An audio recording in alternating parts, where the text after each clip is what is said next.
Hello, and welcome to week 4 of Elementally Intuitive Movement 101, which is the first week of starting over this whole process again of going through our 6 levels of elementally intuitive movement, but now our focus is on our feet. The first 3 weeks we focused on the foundation of breath and why it's important to breathe through our noses. We're going to continue being mindful of that and being mindful of breathing through our noses as much as possible. But now we're also paying attention to our feet. Where am I placing my feet? Why is this important? Well, because of how the mechanics of our bodies are, the position of our feet affects the position of the bones connected to the feet, which affects the position of how they interact at the knee joint. So if our foot is twisted to the side when we're walking, we're not effectively placing the bone in alignment with the knee, and so that causes uneven wear, whether it's off to the side or to the center. Anything far off from that direct the foot lined up with the knee is going to create uneven wear in the knee joint. So whether it's genetic or whether it's modeled, I don't know. When it comes to our physical posture and role modeling, one of the things that I noticed as a massage therapist, there was a period that I worked at a hair salon that cut children's hair. And sometimes I would get to massage both the moms and the kids, and I would notice that the kids had the same knots that the mother had. Now, I didn't know, is this genetic or is this a role modeling thing? Are the children emulating the posture of the parent? I don't know. Doesn't matter. Ultimately, what matters is that we can change it, whether it's genetic conditioning or whether it's sociocultural conditioning through role modeling. We can pay attention to the mechanics of our bodies and shift how we're doing and how we're moving, and in the process, train our bodies to move more effectively and efficiently through space. What we're doing in levels 0, 1, and 2, while we're stationary spheres, is exploring how it feels to move through space with our feet planted. And so having our feet planted now creates a boundary. We have parameters because we can't move our feet. Our feet are stuck. Oh, my feet are stuck to the ground. So now I'm exploring all of the different ways that I can move. And we're starting with our O, level O arms. So our hands are connected. So now we don't have to worry about our hands being in different places at once. We've got them connected. They're doing their thing. As we practiced our first 6 levels, our arms got pretty familiar with how to move. So we don't really have to think about what these guys are doing anymore. We can kind of just let them do their thing and focus on what are my feet doing. But don't look down at your feet all the time. Try to keep your head up as much as possible. Checking in periodically, shifting position, and then explore space with your feet in different places. Pay attention to how it feels. If it's uncomfortable, don't do that. Shift. Try it another way. Everybody's different. We all move in different ways. Even though we are similar in biomechanical design, we also have variations in our biomechanical design. Because of those variations, we want to learn how to move best for our particular bodies. And as we're developing and growing, we're going to experience a lot of variation in our bodies as you develop from a baby into an adult.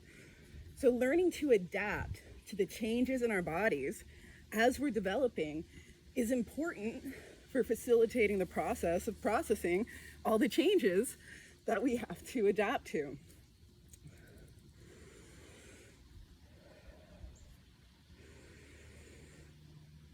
We're already going to make a lot of mistakes in life. Like my hands disconnected there. I forgot that I was doing level O. Mistakes happen. We recover from them and then we move on. The more that we practice making mistakes, being okay with the mistake, and moving on, the easier it gets.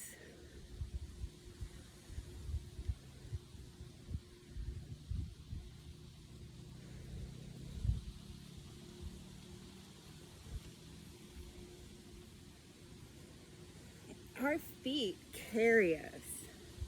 if we are fortunate enough to have the ability to be mobile with feet that carry us, because not everybody is that fortunate. So it's great to appreciate our feet and appreciate our mobility and recognize that other people get to experience life from a less physically mobile place. So they have different adaptations. They're on a different journey. And maybe we can appreciate how challenging it would be if we didn't have the use of our legs, and appreciate them for handling their challenges with as much grace as they do. Nobody ever wants our pity. Pity doesn't feel good, not to be the recipient of. But appreciation for grace, given a challenging ride, that is welcome. And shift.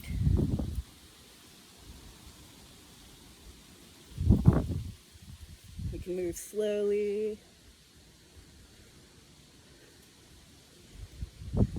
The more slowly we move, the more aware we're going to be of how it feels when we're moving through space with our feet in a particular position.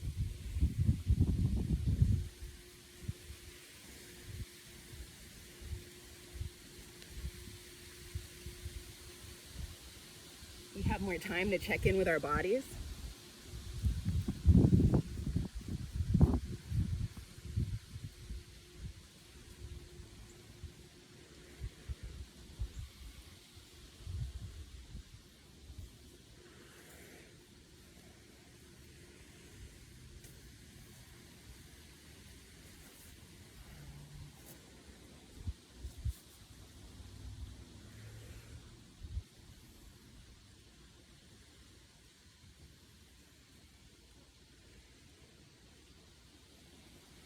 And appreciate those feet. My goodness. Think about how much weight they carry, how much force they can handle, how much pressure and how much impact we're putting on them on a regular basis. I walked hard most of my life, and because I walked so hard, I developed plantar fasciitis. And whenever I developed the delayed pressure urticaria, that walking hard gave me hives on my feet, which was not awesome. So I had to learn to walk gently. I had already retrained my gait to deal with the plantar fasciitis. And I had indeed shifted my body mechanics enough that the plantar fasciitis wasn't stirred up anymore, because that had to do with how I walked. So once I shifted my gait and changed how I walk, it changed how my body felt and the impact that my body was feeling. And that improved from the feet on up. That improved knee pain, hip pain, back pain, because our feet are our foundation. So if we are not stepping correctly, the force that we're putting on our feet gets carried through to our bodies. And then that force is distributed on joints that are not lined up in a position that is most effective and efficient. So we end up with more wear and tear than we would have had I been both walking gently and walking according to the biomechanics of our body design, of my body design specifically.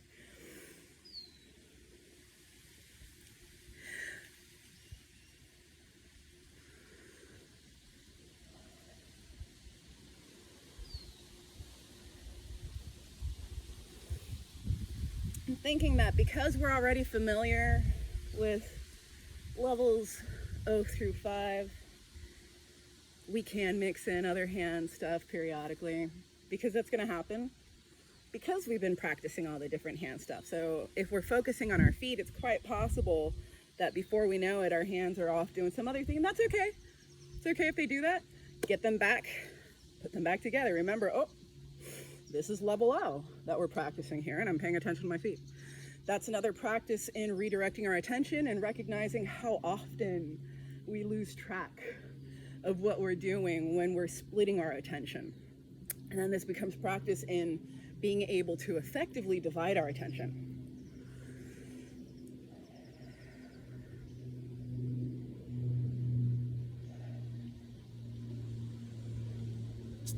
Many people feel that they're more productive when they're multitasking, but honestly, they tend to drop in productivity because as they're multitasking, their bandwidth is too divided, so they're not able to give the focus necessary for those tasks to be accomplished at the same level of proficiency that they would have been accomplished had there been more focus upon them. Efficacy, whatever. But if we practice splitting our attention and returning to it, the better we get at multitasking. And if we start practicing it when we're young, by the time we're grown-ups, it'll be a lot easier to multitask, right? In theory, the more we practice doing something, the easier it gets and the better we get at it. Practice makes better.